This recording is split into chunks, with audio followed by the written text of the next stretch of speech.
So what is up sa inyo guys? Ngayon ay Himas Day ng ating mga alaga, no? Ang ating mga sasakyan at mga motor, no?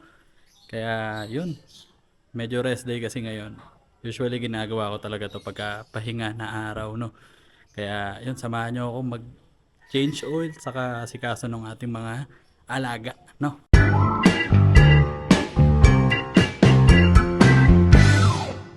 So ngayon, ito pala yung mga gagawin ko ngayong araw, no?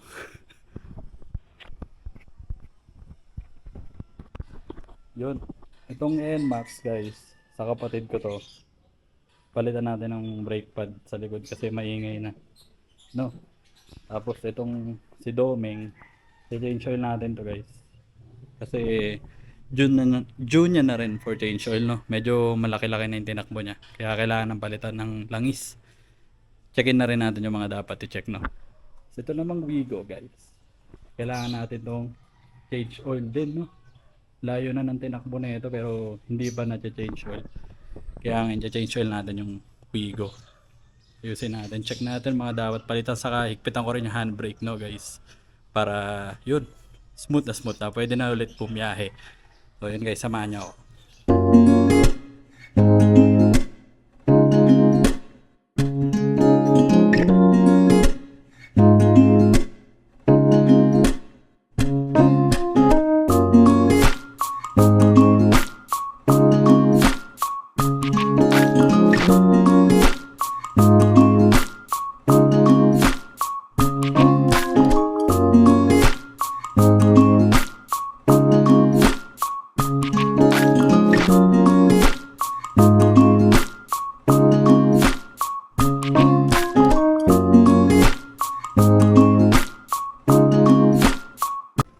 So yun guys, sa oil filter pala ng Toyota Wigo, yung part number niya, ito.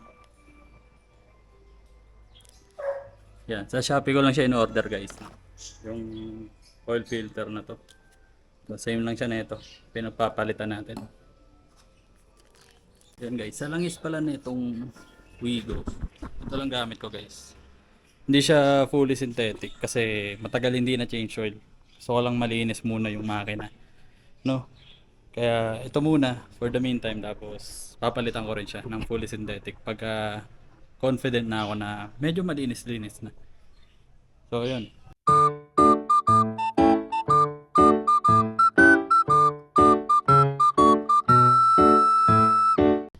Yan, drain lang muna natin siya tapos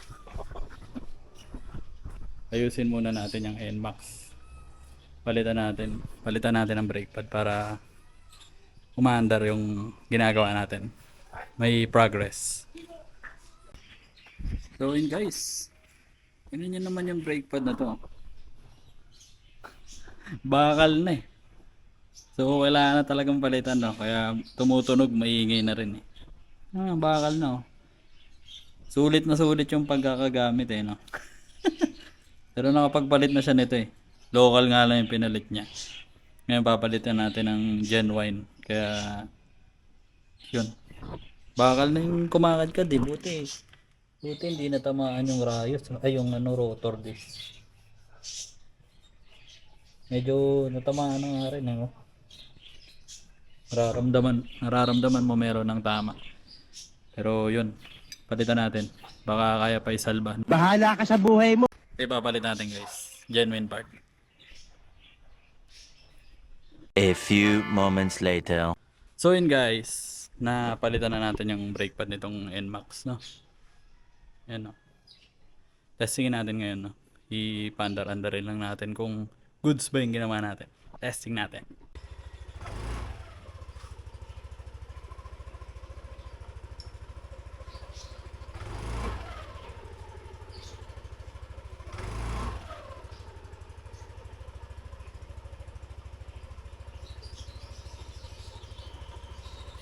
So yun, okay naman. Dito naman tayo sa Wigo. Gawin na natin to ulit guys. Para sunod na natin tong yan, si Domeng, no?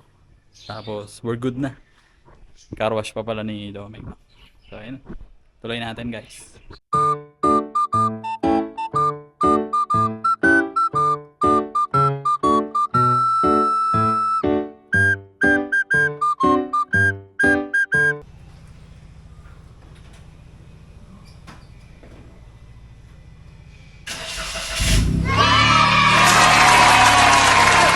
So yun guys, tapos na nating i-change oil tong Wigo, no? Ngayon gagawin naman natin, baklasin natin yung likod sa gulong para ma-check natin yung handbrake, ma-adjust natin kung kailangan na i-adjust. Pero feeling ko kailangan na i-adjust. Tapos habang ginagawa natin yun, syempre, si Domi, ito. Yan, yung motor natin. I-change oil na rin natin. I-drain na natin yung langis guys para umaandar yung oras natin. Lahat ng oras natin napapakinabangan, no? Kasi marami pa tayong gagawin. So yun, painitin lang natin itong Wigo, no? Tapos check natin yung oil level kung enough na ba yung nilagay natin.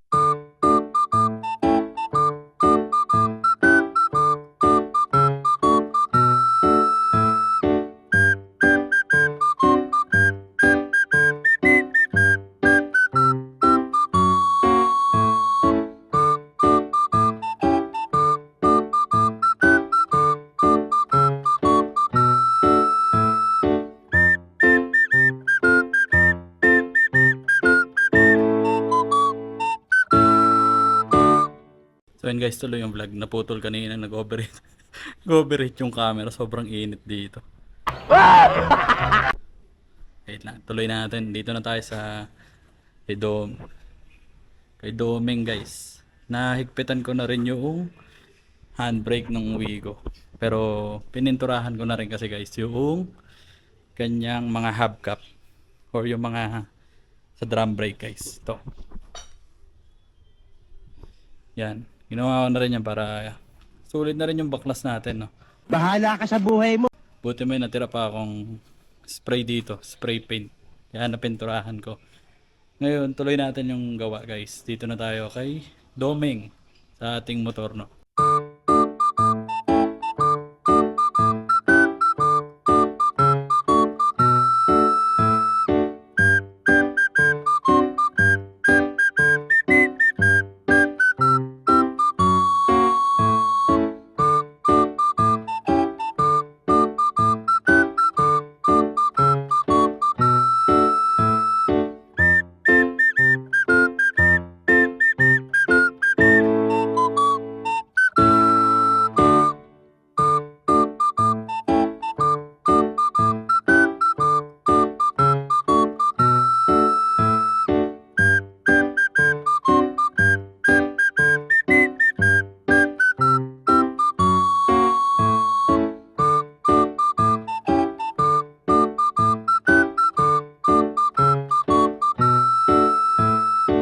So yun guys, tapos na tayo mag-change oil, mag-ayos ng mga dapat ayusin. Na ayos na natin lahat. Sasakyan, motor, mga motor, no? Ngayon, lilinisin naman natin yung aking motor. Tapos, we're good na. Ay hindi, magluluto pa pala ako. Oh, sige na guys, linis naman tayo ng motor ngayon. So, yun nga guys, salamat ng marami sa pagsama niyo sa akin sa paggawa ko ng mga motor, sa pag-change oil ko ng sasakyan, ng motor, lahat-lahat na ano.